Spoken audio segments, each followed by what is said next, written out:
I brought some leaves of my favorite spirit plants from my garden. I've got the foxglove, the stinging nettle, and the monkshood. We will use these wonderful guys for the beads. We also need some knitting needles. I'm using some with 6 mm diameter. Don't forget to oil your hands, the working surface, the needles, and also the leaves. We also need a small stripe of checkered paper. Let's start with rolling out our silver clay. We roll the clay out to 1 mm thickness. And then we roll in our desired leaf.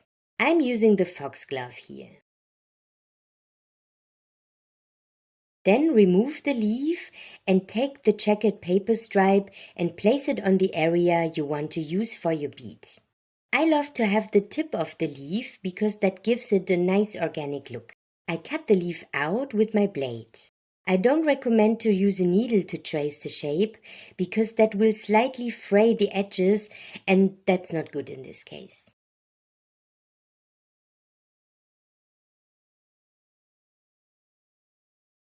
Next, we remove our cutout leaf stripe from the surface and roll it around the oiled knitting needle. Simply press the overlapping tip onto the part below and it's ready to dry. You can dampen the connection before to make a connection, but I find it more practical to do it this way. Next, we make the monkshood bead, which is slightly different because the leaf is more fanned out. I'm using baking paper to work on because it makes the transfer on the knitting needles much easier.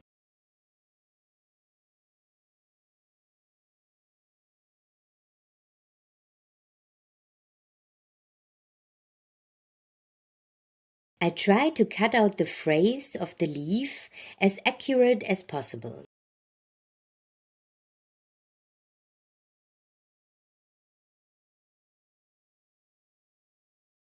Then we wrap our leaf around another needle and send it to dry.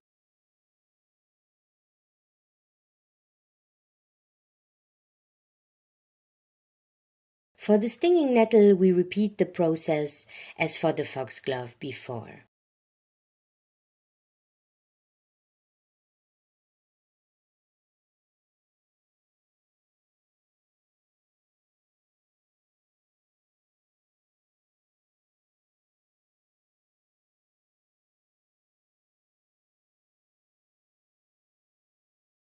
So why did I choose these plants for my beads? I really love the stinging nettle. Besides hemp, it's one of the most versatile and healthy plants on earth. Its seeds contain high amounts of bioavailable iron, and the leaves are wonderful to help detoxing, clean the blood, and flush out any problems in the urinary system. It's also a great plant for fibers for clothes, for example, and it's a powerful spirit protector against harmful energies.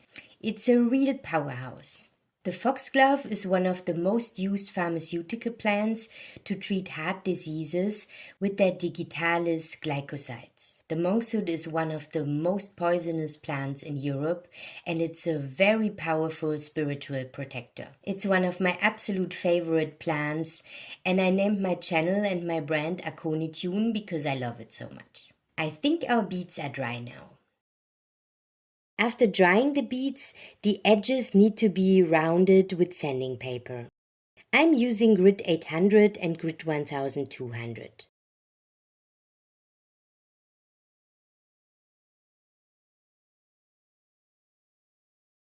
Don't forget to round the edges inside too.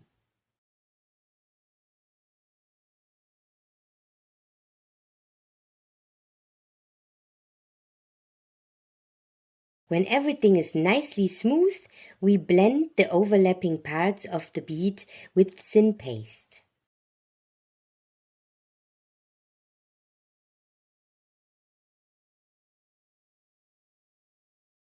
After drying again, it's time to fire our lovely beads.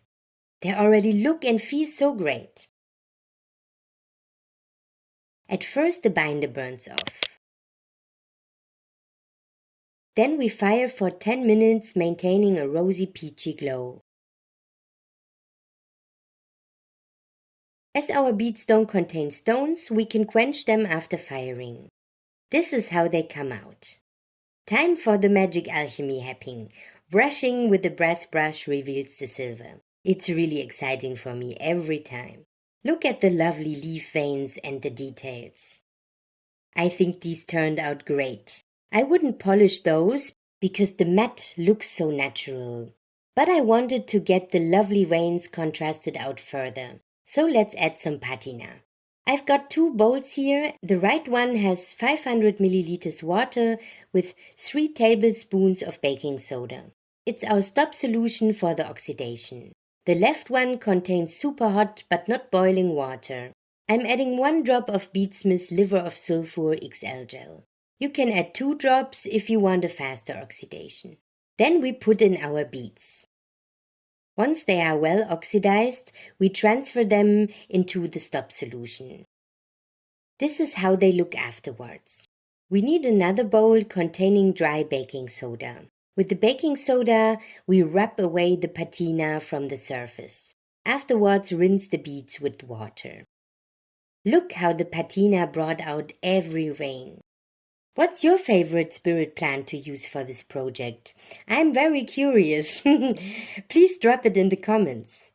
In a last step, I burnish all the edges of our beads to give it a shiny accent. And that's it.